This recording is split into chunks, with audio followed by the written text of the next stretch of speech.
mo siya, anak! Hindi siya sa'yo, anak! Hindi siya sa'yo!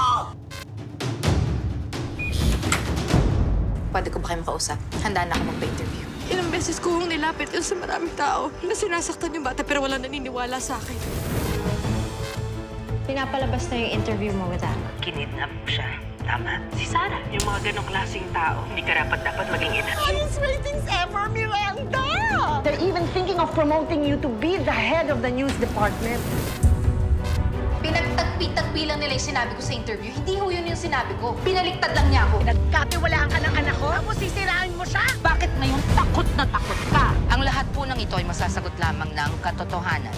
Ano? Ilalabas mo ba yung anak ko o hindi? Kung gusto mo ng gulo, ibibigay ko sa'yo! Sinusubukan mo ako, anak! Pagalamin ko kayo! Ito po yung mga gamit na nasunog po sa iyo. Nakakuha po siya na nakabalot sa lampin. May suot po siyang bracelet. Tinampan po siya ng isang mag-asawa, sina Helena at si Antonio Sarmiento.